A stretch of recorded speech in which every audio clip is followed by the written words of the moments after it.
Hi views, ఇవాళ పూన్ makhana curry ఎలా చేయాలో చూద్దామండి. ఈ కర్రీ రైస్లోకి కానీ చపాతీలోకి, పుల్కాలోకి, కమ్మన్ పులాలోకి, ఫ్రైడ్ రైస్లో కూడా బాగుంటుందండి. కావాల్సిన పదార్థాలు ఏంటో చూసేద్దామండి. ఇది వచ్చేసి పూన్ మకానా అండి. ఇవి హెల్త్కి కూడా మంచిదండి. కొంతమంది దీన్ని తామర గింజలని కూడా అంటారండి. ఆనియన్స్, అల్లం వెల్లుల్లి paste, garam masala, coriander powder, tomato, chillies, జీడిపప్పు, ఇక్కడ పింక్ సాల్ట్ యూజ్ చేస్తున్నామండి, కారం, పెరుగు, లాస్ట్లో కొంచెం కొత్తిమీర.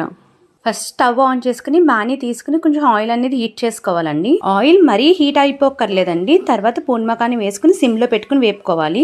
చూడండి వేపేక ఎలా ఉన్నాయో, లైట్ గోల్డ్ కలర్ వస్తే సరిపోద్దండి. ఇది పక్కన పెట్టేసుకుని అదే ప్యాన్లో కొంచెం ఆయిల్ వేసుకుని హీట్ చేసుకోండి. జీడిపప్పు వేసుకుని జీడిపప్పును వేపుకోవాలండి. జీడిపప్పు లైట్ గోల్డ్ షేడ్ వచ్చాక ఆనియన్స్, చిల్లీస్ కూడా వేసేసాయండి. ఈ టైంలోనే కొంచెం సాల్ట్ వేసుకోండి, త్వరగా కుక్ అవుద్ది. ఆనియన్స్ సాఫ్ట్గా అయ్యాక అల్లం వెల్లుల్లి పేస్ట్ కూడా వేసుకుని బాగా వేపుకోండి. అల్లం వెల్లుల్లి పేస్ట్ పచ్చివాసన పోయాక టొమాటో వేసుకోండి. టొమాటో బాగా సాఫ్ట్గా అవ్వాలండి, బాగా మగ్గనివ్వండి. తర్వాత వేయించిన పూన్ మకానా ఉంది కదండి, ఆ పూన్ మకాను కూడా వేసి బాగా కలపండి. బాగా కలిపిన తర్వాత కొంచెం పెరుగు, కారం, గరం మసాలా, ధనియాల పొడి కూడా వేసి బాగా కలపండి. తర్వాత కొంచెం వాటర్ వేసుకోండి కుక్ అవ్వటానికి. వాటర్ వేసిన తర్వాత లిడ్ పెట్టి బాగా మగ్గించండి. చూడండి పూన్ మకానా ఎంత సాఫ్ట్గా అయ్యాయో. లాస్ట్లో కొంచెం కొత్తిమీర వేసి స్టవ్ ఆఫ్ చేసేయచ్చండి.